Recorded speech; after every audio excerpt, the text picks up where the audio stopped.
Movie की शुरुआत एक वॉइस ओवर से होती है, जिसमें नरेटर हमें रॉबर्ट ग्रेनियर नाम के एक साधारण से पेड़ काटने वाले अमेरिकी रेलवे मजदूर की लगभग 80 साल जी हुई जिंदगी की झलक दिखाता है। वह बताता है कि रॉबर्ट को यह तक नहीं पता था कि वह कब पैदा हुआ या उसके माता पिता की मौत कैसे हुई। उसके लिए जीवन की शुरुआत तो तब हुई जब 6-7 साल की उम्र में उसे फ्राई इडाहो नाम की जगह भेज दिया गया। वहां एक परिवार ने उसे अपनाया, लेकिन बचपन में ही उसने हिंसा का सबसे क्रूर रूप देखा, जब शहर से 100 से भी ज्यादा चीनी परिवारों को जबरन निकाल दिया गया। किशोरावस्था आते आते उसने स्कूल जाना भी छोड़ दिया और लगभग 20 साल बिना किसी मकसद के बस यूं ही गुजार दिए। जिंदगी में उसे किसी चीज में खास दिलचस्पी नहीं थी, लेकिन एक दिन सब बदल गया जब चर्च के बाहर उसकी मुलाकात ग्लैडिस से हुई। एक ऐसी मुलाकात जिसने पहली बार रॉबर्ट की बिखरी जिंदगी को कोई दिशा दी। ग्लैडिस रॉबर्ट के पास सिर्फ इसलिए आई क्योंकि उसने उसे पहले चर्च में कभी नहीं देखा था। उसी दिन से रॉबर्ट चर्च केवल ग्लैडिस को देखने के लिए जाने लगा। अगले 3 महीनों में दोनों एक दूसरे के बेहद करीब आ गए और शादी कर ली। उन्होंने नदी किनारे अपना एक छोटा सा सपनों का घर बनाने का फैसला किया। कुछ मुर्गियों के साथ वे अपने छोटे, शांत और प्यारे से घर में बेहद खुश रहते थे। लेकिन रॉबर्ट का रेल की पटरियों पर मजदूरी का काम उसे कई कई महीनों तक घर से दूर रखता था। उसके साथ काम करने वाले लोग देश के ऐसे ऐसे कोनों से आए थे जिनके बारे में उसने पहले कभी सुना तक नहीं था। फिर भी उन सबके बीच एक अजीब सी नज़दीकी थी।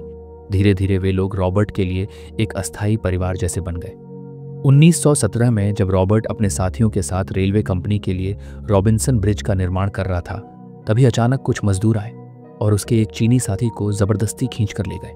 रॉबर्ट ने घबराकर पूछा कि उसने ऐसा क्या किया है और उसे छुड़ाने की कोशिश भी की, लेकिन फिर भी उन हमलावरों ने उस बेचारे मजदूर को उसकी आंखों के सामने ही पुल से नीचे फेंक दिया। निर्माण पूरा होने के बाद पुल पर ट्रेन चलाकर उद्घाटन समारोह मनाया गया। सभी साथी खुश होकर ताली बजा रहे थे, मगर रॉबर्ट के चेहरे पर कोई खुशी नहीं थी। उसके भीतर बस एक ही बात घूम रही थी, वह चीनी साथी जिसे वह बचा नहीं पाया। प्रोजेक्ट खत्म होते ही वह महीनों बाद घर लौट आया। ग्लैडिस भी उसे देखकर खिल उठी और उसने रॉबर्ट को दिखाया कि उनकी बेटी केटी कितनी बड़ी हो चुकी है। रॉबर्ट के चेहरे पर घर लौटने की सच्ची और गहरी खुशी साफ झलक रही थी। उस रात उन्होंने जश्न के लिए एक खास डिनर बनाया। हंसी, बातचीत और परिवार के नरम पलों ने उस शाम को यादगार बना दिया। रॉबर्ट हर पल अपनी बेटी के साथ बिताते हुए उस शांति को महसूस कर रहा था जो उसे सिर्फ परिवार की मौजूदगी में ही मिल सकती थी। लेकिन हालात ऐसे थे कि परिवार का भरण पोषण करने के लिए हर बार लकड़ी काटने के नए सीजन पर उसे घर छोड़ना पड़ता था। वह बाहर से मजबूत दिखता था, मगर अंदर से यह दूरी हर बार उसे तोड़ जाती थी। उसके साथी अधिकतर अकेले जीवन जीते थे, बेघर, बिना परिवार के, क्योंकि वे लगातार काम के लिए एक राज्य से दूसरे राज्य भटकते रहते थे। रॉबर्ट ज्यादा किसी से बात नहीं करता था, लेकिन उसकी टीम में एक आदमी था, सैम, जो काम करते हुए और आराम करते हुए हर समय बस बाइबल के बारे में ही बात करता रहता था, जैसे बाइबल उसके सामने ही लिखी गई हो। लेकिन फिर एक दिन जब उनका सामान्य काम चल रहा था, अचानक एक आदमी सैम को खोजता हुआ वहां आया और बिना कुछ कहे उस पर गोलियां चला दी। उसका आरोप था कि सैम ने उसके भाई को सिर्फ काला होने की वजह से मार दिया था। यह घटना सबके लिए सदमे की तरह थी। रॉबर्ट कई दिनों तक एक और साथी आर्न पीपल्स के साथ काम करता रहा। आर्न विस्फोट करने का माहिर था, शांत, गंभीर और हर वक्त दूसरों को भारी काम करते हुए ऐसे देखता मानो सब कुछ पहले ही समझ चुका हो। अक्सर वह अपने लंबे अनुभव और गुजरे हुए सालों की कहानियां सुनाता रहता था, लेकिन रॉबर्ट अब भी रातों में सो नहीं पाता था। वह बार बार अपने उस चीनी साथी को देखता जिसे वह बचा नहीं पाया था। कुछ न कर पाने का अपराध बोध उसे भीतर से खाता रहता था। रॉबर्ट की हालत देखकर आर्न अक्सर रात में माउथ ऑर्गन बजाता ताकि उसका मन थोड़ा शांत हो जाए और वह नींद में डूब सके। हर नए असाइनमेंट के साथ लकड़हारे और गहराई में जंगल के भीतर जाते, अलग अलग पेड़ों को काटते। उनकी दिनचर्या सूरज उगते ही शुरू होती और आखिरी किरण डूबने तक खत्म होती। अनुभव से वे अक्सर अंदाजा लगा लेते थे कि पेड़ किस दिशा में गिरेगा, लेकिन फिर भी एक गलती ने कई साथियों की जान ले ली और रॉबर्ट ने उसे अपनी आंखों से देखा। अपने मरे हुए साथियों की याद में वे उनके जूते पास के पेड़ों पर ठोक दिया करते, एक खामोश निशानी की तरह कि वे लोग कभी यहाँ जीवित थे। दुख भारी था, लेकिन लकड़ी की मांग खत्म नहीं होती थी, इसलिए काम रुक भी नहीं सकता था। लगातार होते हादसों ने रॉबर्ट के भीतर अपनी मौत का एक गहरा डर बसा दिया था। यही डर उसे बार बार याद दिलाता था कि घर पर उसका परिवार उसका इंतजार कर रहा है और वह अपनी जान यूं ही खतरे में नहीं डाल सकता। इसलिए हर बार जब वह लंबे सीजन के बाद घर लौटता तो वह जगह उसे किसी सुरक्षित पनाहगाह जैसी महसूस होती।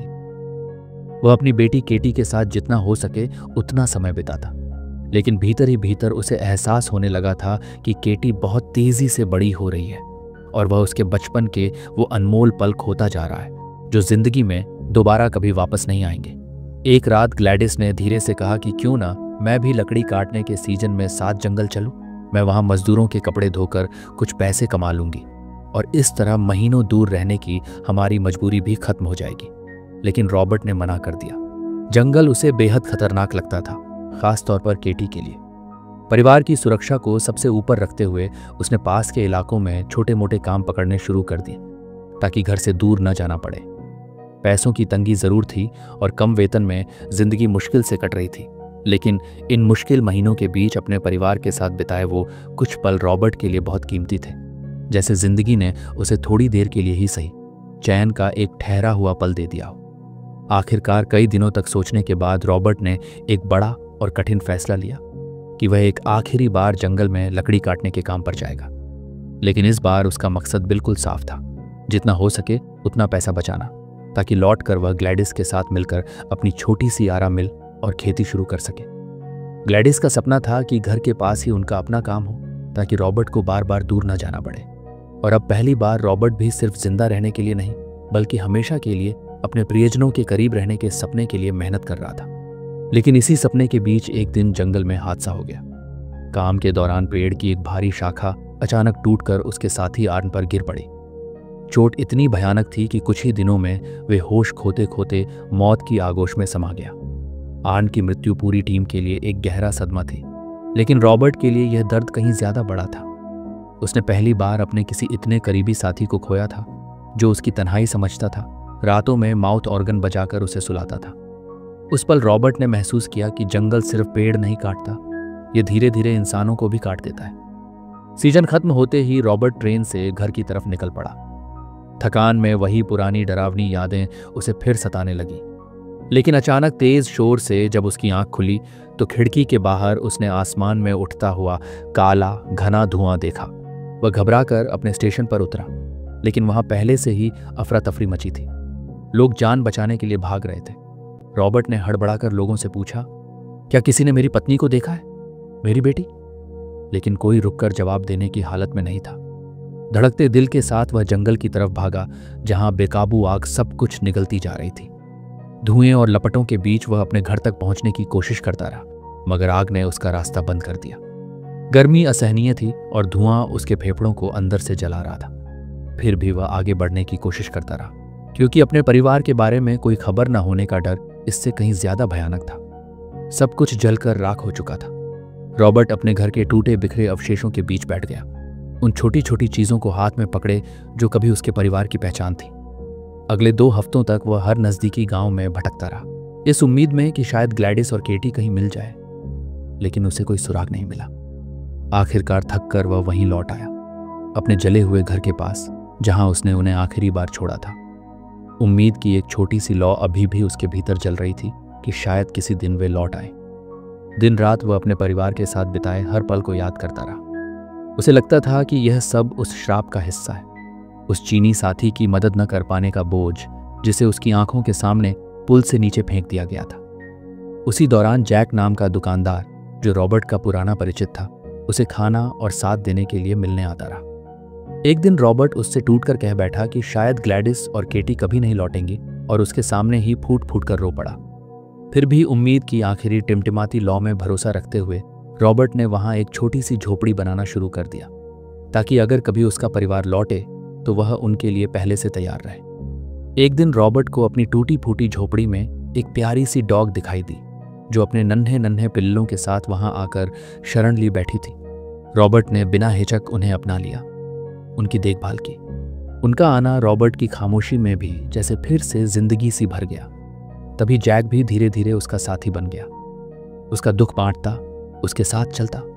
धीरे धीरे जैक की मदद से रॉबर्ट ने वहीं एक छोटा सा केबिन बना लिया, जहां कभी उसका असली घर था।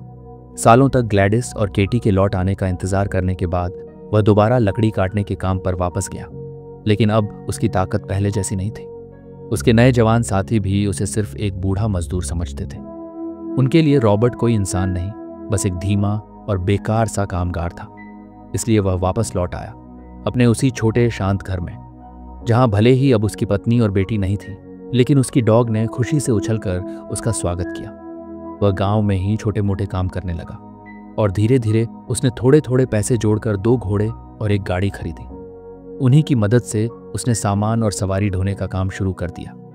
इन्हीं सफरों के बीच उसकी मुलाकात क्लेयर से हुई, एक शांत और समझदार महिला जो वहां फायर टावर में नौकरी करने आई थी। जब उसे रॉबर्ट की पत्नी और बेटी को खोने की दर्द भरी कहानी मालूम हुई तो उसने रॉबर्ट से कुछ ऐसी बातें कहीं जो उसके दिल को भीतर तक छू गईं। क्लेयर ने उससे कहा कि चाहे उसे कितनी भी बार लगे कि उसकी जिंदगी अब बेकार और खाली है, लेकिन सच ये है कि वह किसी बड़े उद्देश्य का हिस्सा है, क्योंकि उसके भीतर भलाई है दूसरों के लिए और उन असहाय जानवरों के लिए भी जिन्हें उसने अपनाकर अपने घर में शरण दी। एक रात रॉबर्ट को लगा जैसे उसकी बेटी केटी आखिरकार लौट आई है, जब उसने अपने घर के बाहर एक घायल युवा बच्ची को पड़ा पाया। वह जानता था कि इतनी भयानक आग में केटी का बच पाना लगभग नामुमकिन था, फिर भी उसके दिल ने मान लिया कि यह उसकी बेटी केटी ही है। रॉबर्ट ने उसे घर के अंदर ले गया, उसकी देखभाल की, उसकी टूटी टांग ठीक की, उसके घाव साफ किए और उसे देखते हुए ही केटी की बचपन की यादों में खो गया, मानो किस्मत ने उसे एक बार फिर उसकी बेटी लौटा दी हो। लेकिन सुबह जब उसकी नींद खुली तो वह लड़की गायब थी। रॉबर्ट समझ नहीं पाया कि यह सच था या उसकी कल्पना। उसे लगा कि शायद उसके मन ने आखिरी बार अपनी बेटी की देखभाल करने की एक छवि खुद ही बना ली हो। कई दिनों तक वह उस लड़की को जंगलों में ढूंढता रहा, पर कुछ नहीं मिला। फिर भी उसने उम्मीद नहीं छोड़ी। वह हर रात अपने दरवाजे पर थोड़ा खाना रख देता, ताकि अगर वह लौट आए तो कम से कम भूखी न रहे। लेकिन सालों बीत गए, वह लड़की कभी वापस नहीं आई।